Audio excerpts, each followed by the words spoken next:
Hey, welcome back to the Soul Pod. This is Stacy. It's been a little while since I dropped a video, about a week or so. So those who've been waiting for it, I'm sorry for the delay on that. Um, you ever have one of those where your vibration's a little bit off? Even when you're going through a spiritual awakening and you're in a new spiritual headspace, sometimes our vibration falls off a little bit and we're not in the right space, or at least not the space we want to be in. And when I do these videos, I want to make sure I'm in a good space. I'm not forcing it too much. Um, I want it to be genuine. I want it to be from the heart. I don't want it to feel like it's work. So hopefully it's worth the wait.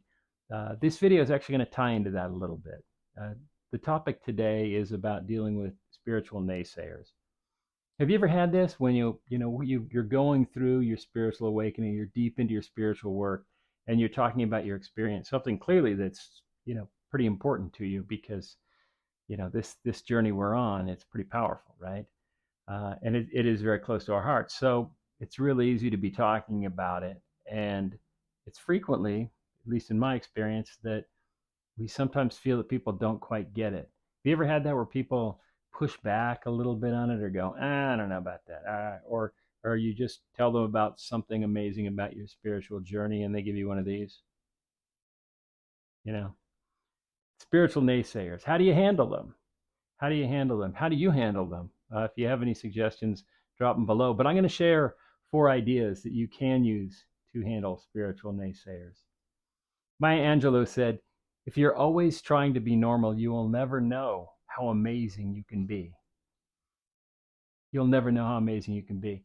None of us are normal. What is normal? Let me ask you that. What is normal? Think about that for a moment. Remember the first time someone asked me that, I was pretty young, probably in my teens, maybe early 20s. What is normal? And I had the stupidest answer. I said, oh, like the Brady Bunch, like a normal family, right? So I'm thinking normal family. I'd very abnormal family, I would think, but I guess they were normal. And so this person explained to me the Brady Bunch. Now, this is an older show. If you're under 35, you might not know the Brady Bunch, but the Brady Bunch. Oh, really? Do you know that was a couple of divorced people, or one of them whose spouse was dead, and they were a blended family, and they were trying to make it work? That's normal. And I'm like, yeah, that's a good point. Hollywood just tries to make everything look normal with TV shows, or something that we can relate to, or think, or aspire to, or think that's okay. There is no normal. There is no normal. If you're always trying to be normal, you're wasting something beautiful, and that's you. You need to just be the best version of you, and you're on the track to do that right now. Otherwise, you wouldn't be watching this. So, Maya Angelou says, "Don't worry about being normal. Just be the amazing you." Another great mind, Theodore Geisel, said, "Today you are you. That is truer than true. There is no one alive who is youer than you." Theodore Geisel, also known as Dr. Seuss. And there is no one alive that is youer than you. I love that quote because it wakes up the inner child in me. Clearly that makes me smile just thinking about a Dr. Seuss quote, especially one that is disguised in such a beautiful way as that quote. There's no one alive that is youer than you. It's all cutesy, it's all very Dr. Seussy, but at the same time, it is so damn true. It is truer than true. I'm going to have T-shirts made up maybe and have put those out with Dr. Seuss's face on it and that quote. That's just a wonderful quote. So the 4 ways. Let's dive into this. How do you handle spiritual naysayers when you get that sense that someone's pushing back on what you're saying? Maybe they're physically doing, or maybe you're just picking up on it. But here we go. Number one, don't explain yourself or help them understand what you're going through. Don't explain yourself. There's no need to explain yourself. Just be you. Just be you. If someone says, "Oh, well, that's silly," or if they're super negative, or they're just giving you one of those, looks, doesn't matter. It's your journey. It's your journey you're on. This is all about you.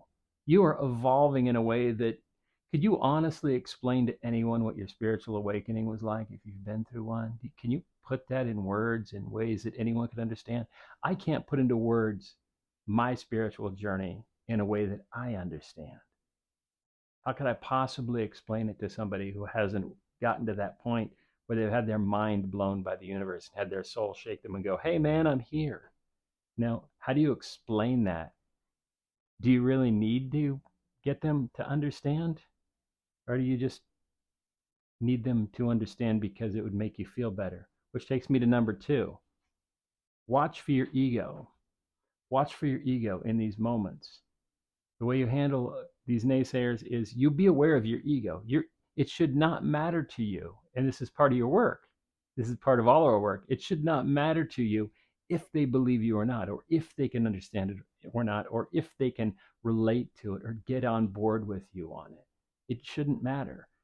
The more you can get your ego to let go of that, the happier you're going to be. You're going to be able to just shake that off. You're going to be able to just be there with it. And it's going to make your ego even weaker and make your spirit even stronger by doing that work. And, the deeper you get into spiritual work, the deeper you are, the more you know that that is really a huge piece of what it's about. Just choking that ego out, just slowly watching it die and getting stronger and stronger as your spirit gets closer and closer to the surface. The other thing you want to do is don't try to change or convert them. This is not a religion. We don't need a body count. We don't need to go get more people in the pews. It's not like that. This is spirituality. You don't need to get them over on your side. I did an interview on the Soul podcast with a friend of mine, Jake. It was a couple seasons back, and there's something I said on that episode that I still cringe at, and I leave it on there for that reason. And it was something like, in the moment it came out of my mouth, I was like, but it was something like, man, I wish people could be as awake as we are. You know, man, man, my ego is so killed that I wish everyone had an ego as cool as my ego is. Such bullshit, right? As soon as it came out of my mouth, it wasn't quite that blatant, but that's how it feels when I listen to it. That, like, oh man, I wish people could be as awake as we are. Wouldn't the world be a better place? Okay, it comes from a good place in terms of, yeah, it would be a better place if more people were awake and doing their work. But I leave that up there to keep myself humble, because we all have those moments where it's like, yeah, you know what? Come join me on this raft. This is so cool up here. Cooler than where you're at. Oh, is it? Or is that just my ego? So shake the ego off. Don't try to change them. Don't try to convert them. And then number 4 is just be yourself. Just be yourself. Just show up and be the best you can be. Or as Dr. Seuss says, you are than you. Who's going to be better than being you or than you, right? Maya Angelou, if you are always trying to be normal, you will never know how amazing you can be. So just be you. Don't worry about being normal. Don't worry about converting anyone. Drop the ego. Just show up. Just show up and be you. Essentially, don't worry about the naysayers. They have nothing to do with your journey. Your journey is all about you. Your journey is all about the steps you're taking to become the best you can be, to get more in touch with the true you and watch the ego fall away. Just go out there and be the best you can be. Thanks for watching. If you haven't checked out the Soul Podcast yet, I'll leave a link in the show notes. If you've got any other great suggestions for how to handle any of these spiritual naysayers, or if you've got a great story about spiritual naysayers, share the fun. Leave us a comment below. I'll talk to you on the next video.